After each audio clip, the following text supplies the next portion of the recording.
Au nom du Père et du Fils et du Saint-Esprit. Amen.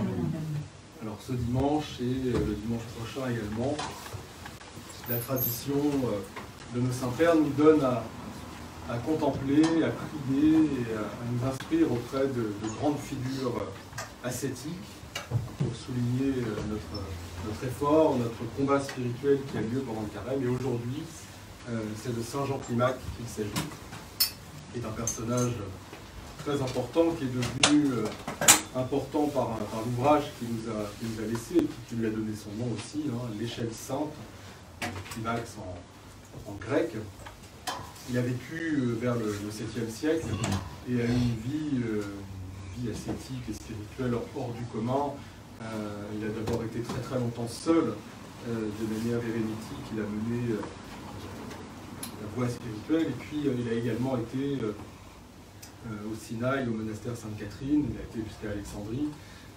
Il a eu une connaissance extrêmement étendue de toute la vie spirituelle. Il connaissait également très très bien les pères, dont Saint Jean Cassien, qu'il cite dans son ouvrage. Et traditionnellement, si vous allez vous rencontrer des moines, ou vous lisez les écrits des pères, ou vous êtes au Moatos, dans ces endroits vraiment monastiques, la tradition dit que, à part la Bible, il y a besoin de deux ouvrages pour mener la vie spirituelle. Le premier, c'est l'échelle sainte de Saint Jean Climac. Le deuxième, ce sont les discours ascétiques de Saint Isaac le Syrien.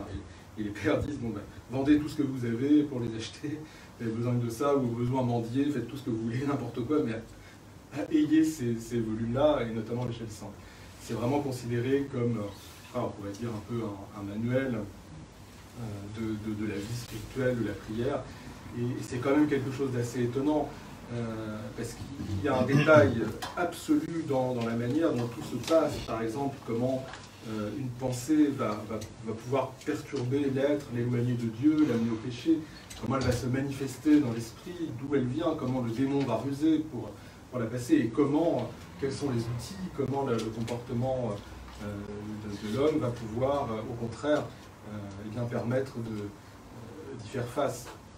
Alors il a appelé son ouvrage l'échelle parce que le modèle de base de cette vie spirituelle, c'est quelque chose qui est d'une sorte d'élévation graduelle, dont l'image parfaite est l'échelle de Jacob, que le patriarche a eue en vision, sur laquelle les anges montaient et descendaient jusqu'au royaume des cieux. Donc cette échelle, évidemment, elle se trouve à l'intérieur du cœur de l'homme, c'est ce qui nous indique dès le début de son ouvrage. Et il va nous guider pour, degré après degré, gravir, nous élever jusqu'au royaume des cieux qui est dans le cœur et qui se manifeste pour Saint Jean Climac dans ce qu'il appelle l'hésychia, c'est-à-dire une forme de prière pure qui est une communion permanente avec Dieu, où lui-même d'ailleurs prie dans le cœur, c'est plus nous-mêmes qui prions, mais Dieu qui prie.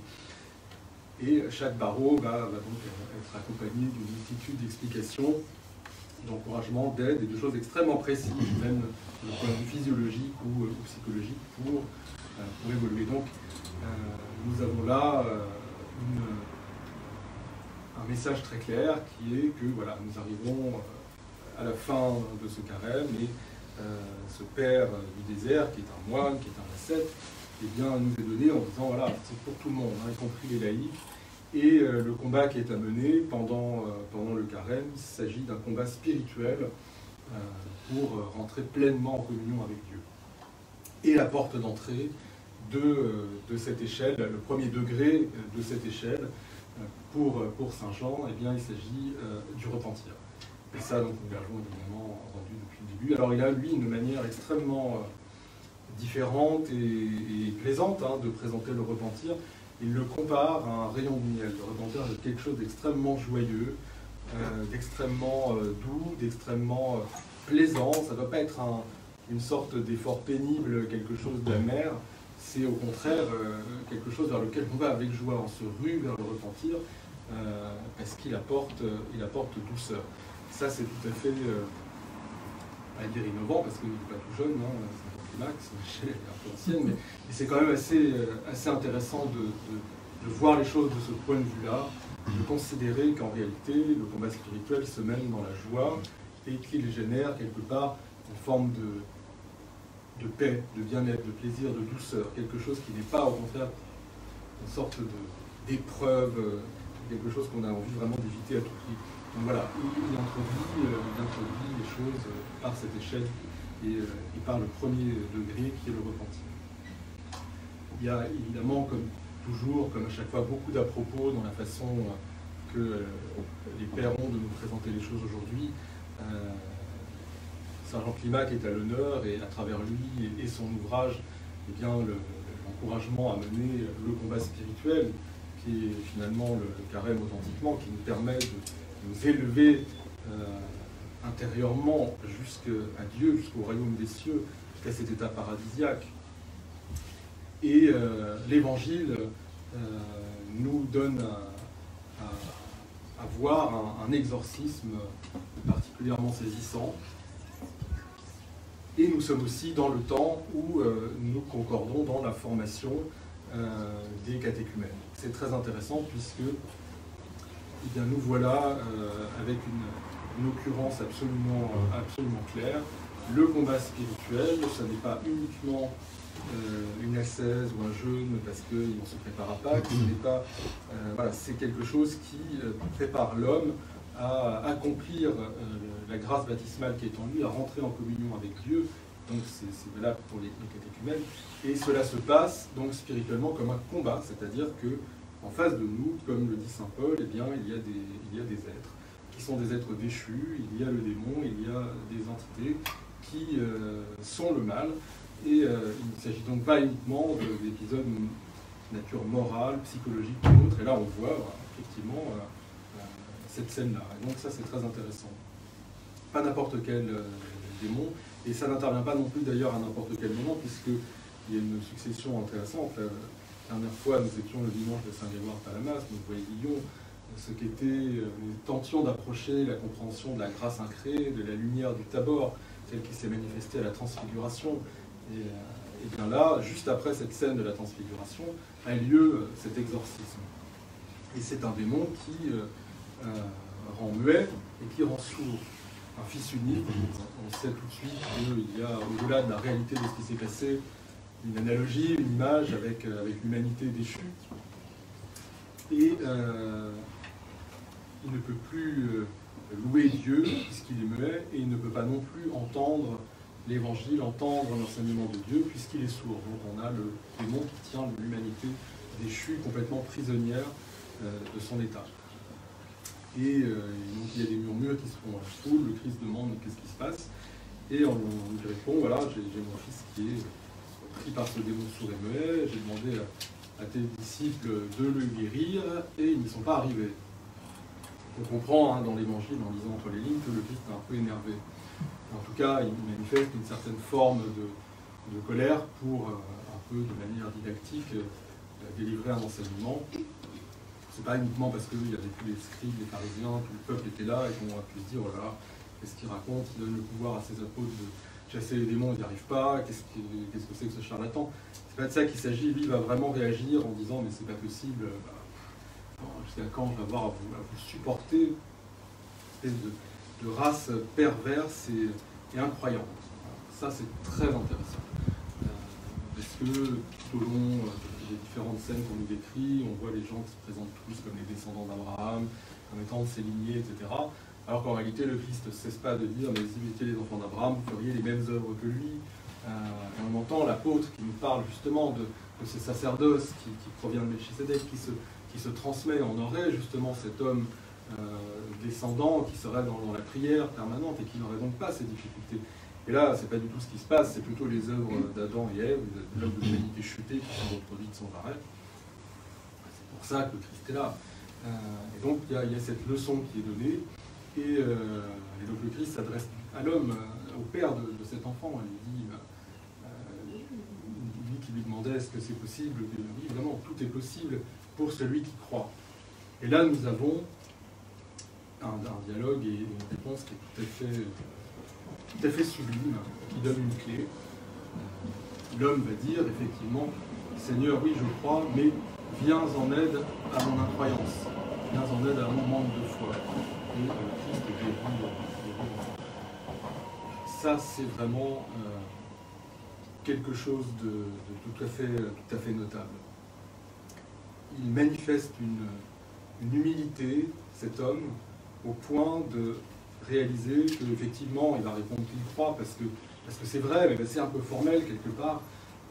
Oui, je crois, mais finalement, dans la réalité, je ne manifeste rien de cette foi, parce que si je croyais vraiment en Dieu, toute ma vie serait axée sur lui.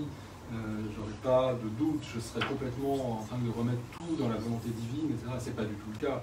C'est pas du tout le cas. Alors je sais que Dieu existe, j'ai ce sentiment-là, cette foi qui est minuscule, et je suis obligé, voilà, quand il y a une catastrophe, de prier, de supplier, mais c'est pas vraiment ça la foi, et j'ai conscience de mon manque de foi.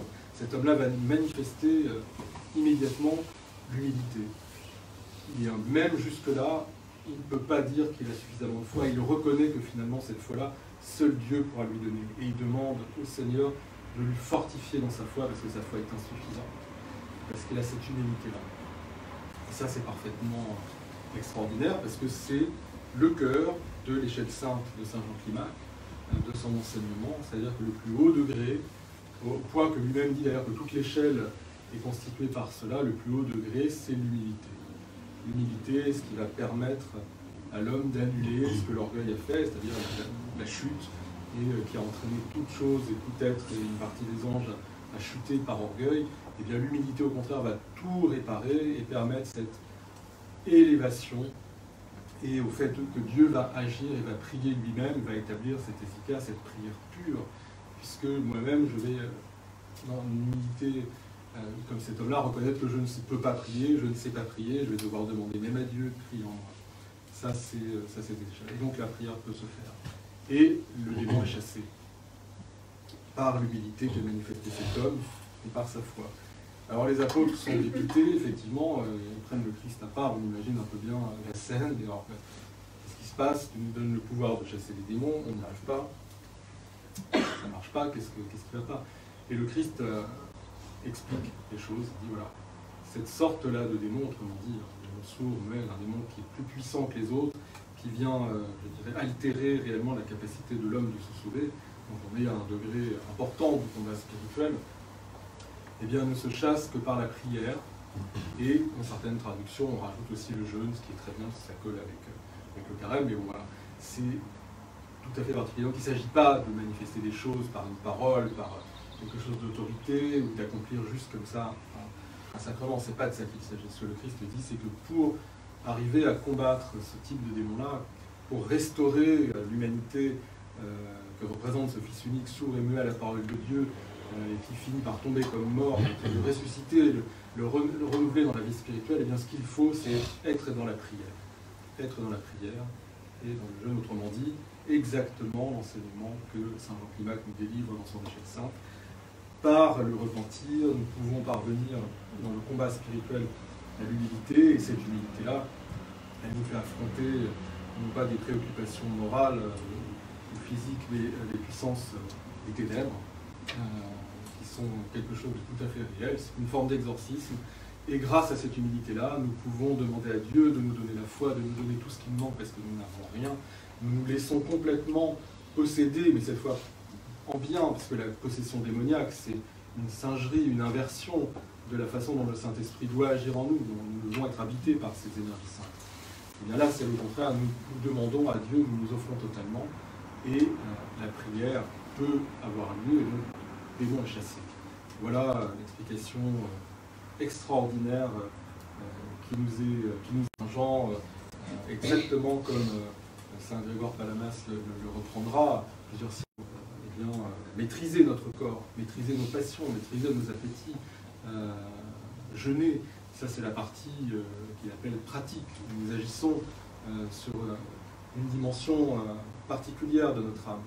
Et uniquement quand cette partie-là a pu être franchie, eh bien, nous rentrons dans l'autre partie qui est la partie de la théorie, comme il l'appelle, et comme tous les pères derrière pratiquement le reprendront. Et cette partie-là, c'est autre chose. Cette partie où nous pouvons ouvrir notre cœur, où il se passe quelque chose de spirituel, où nous rentrons dans le repentir, dans l'humilité, où nous supplions que la prière se fasse, nous essayons d'être comme le Christ, d'abandonner tout ce qui nous constitue au profit de l'autre en qui nous voyons Dieu. Voilà avec quoi nous trouvons en poche pour continuer notre vie spirituelle, notre combat spirituel jusqu'à la Sainte Pâque. Et la semaine prochaine, nous verrons l'autre étape ultime de l'Essède avec Sainte Marie l'Égyptienne. À notre Dieu soit honneur et gloire pour les siècles des siècles. Amen.